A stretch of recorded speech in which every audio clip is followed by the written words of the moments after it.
I want to talk about sneakers. I do, but I'm also filming this on Tuesday, September 30th. And Napheesa Collier of the Minnesota Lynx of the WNBA just went scorched earth on Cathy, the commissioner, and the entire leadership. Like, all we needed was the ether beat behind it. And this would have been, I mean, just like timeless cinema. Because I'm glad she said everything that so many of us as fans, like we've been saying, because the league has consistently been playing in these players' faces. I think one of you, again, you posed the question like, hey, what are your thoughts? WNBA lockout, CBA. And I shared my thoughts in a video. Do I think this is heading to a lockout? Absolutely. At this point, I also think Cathy could be just done and gone and out of here. I think they're going to possibly be reactive because of some of the things that she came out to say that, like, players, especially someone with the branding and the following who is already making money just off of her own skill and again her branding, that Caitlyn should be grateful for the league because it's essentially propping her up and giving her the platform to be able to have like $60 million off the court. Come again? Like, these players are coming in, mind you, their branding is already earning them far more than the first 4 years of their rookie salary will. And you are still pushing back in relation to revenue share. But it just reeks of audacity and just a disrespect that I've never supported, could never support. It's very evident why every time you hear a player speak, it's that the league is playing in their faces in relation to the CBA. And I think we're headed for a lockout. Or we could be headed for Cathy being gone, and then we could have somebody more competent to come in and negotiate the CBA with the players, and then they get what they deserve, and we move forward from there, again, in equal revenue share. That is all that is being asked. It's not like, oh my goodness, like, can we get the same dollar amount? It's not. Just, let's dead that right now. But sometimes, you know what? Shout out to Phee. And a lot of people were not familiar with her game, just in terms of the way she addressed that. And that was bold for her to do, because her doing this as an active player, there are repercussions she will likely face. She will probably get fined, just as her coach got fined. Reeves got fined. Cheryl Reeve was fined $15,000. This is the highest fine that's ever actually been handed out by the WNBA. And I'm sure she would do it all over again. I firmly believe she would. Becky was fined. Stephanie White was fined. Like, they're handing out fines instead of actually doing the work, being accountable and making change. And sometimes I know I've seen in sneakers, people will say, oh, well, everybody just gasses all the same pairs and everybody's just saying the same thing, especially as creators. But it's like, no, some will choose to actively speak out, offer constructive criticism. And in doing that, you know what that also comes with. That comes with understanding you may be just taken off of seating list, right? That may be, you may not be fined, but you may suffer some consequences if you don't choose to, you know, again, only prop up a brand in a positive light and not have anything constructive to add to how they could improve.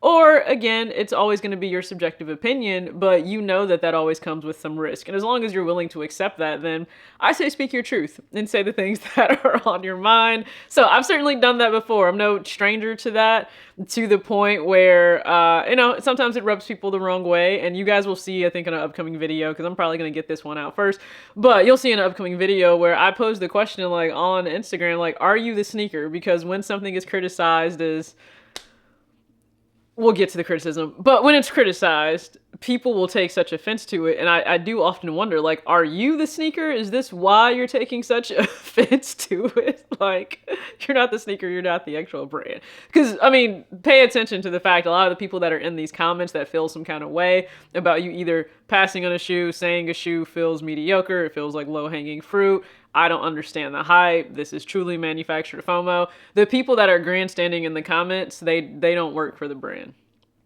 They don't. It's just keep that in mind. Just keep that in mind. But we know that, or maybe you don't. When I think of the ecosystem of sneakers and consumers, we hold so much more power than what we give ourselves credit for, which is why if you continue to let a brand, let's just say in a way for wording, continue to play in your face, offer the bare minimum, just the low-hanging fruit, if you continue to show insane just excitement for that over nothing that's innovative, nothing that's different, you're going to keep getting the same thing. So then you can't complain when it's the exact same thing. You can't. But creators have also spoken about this, right, on the channel, where you've seen the comments that all the videos are the same. Everybody's only reviewing the same things, the same hype pair, so everybody seems like a hype beast. And even the thought that some think, oh, well, brands must have these creators on payroll because they're all just like glazing these pairs. And no, because when something else is shown or discussed, you don't pay attention to that. So people are going to put out or put effort into the things that give them a real ROI. The ROI for the time and the effort in recording and editing, because editing is the most strenuous, annoying part. It is the reason why it takes so long sometimes to get certain videos out. I'm letting you know that, okay? Like, one of you had said, it's funny, I have no idea what's going to happen, right? But one of you had said, like, oh, like, explore a podcast. Listen, if it's just audio, it looks more appealing every day because having to edit, like, with visuals is a lot. But that'll be the criticism. Everyone's talking about the same thing. You put out something new, something that's not the same as what we've seen, and then demand, clearly the demand isn't there for it, so you stop making it. Brands, I think, would put out more. They would supply us with something different, something actually innovative, push the boundaries a little bit more if we prove demand for that. Now, I know this is going to be one of the most highly anticipated sneakers for a lot of people. It's not just one pair dropping, it's 3, but we know the one that everyone is going to go crazy over. And we're talking about, I guess, technically the triple collab, because you have Jordan Brand, you have Union, and you have Fragment. And you're getting exactly what I would expect to get. And is it personally moving me? No. Was there a time where it might have?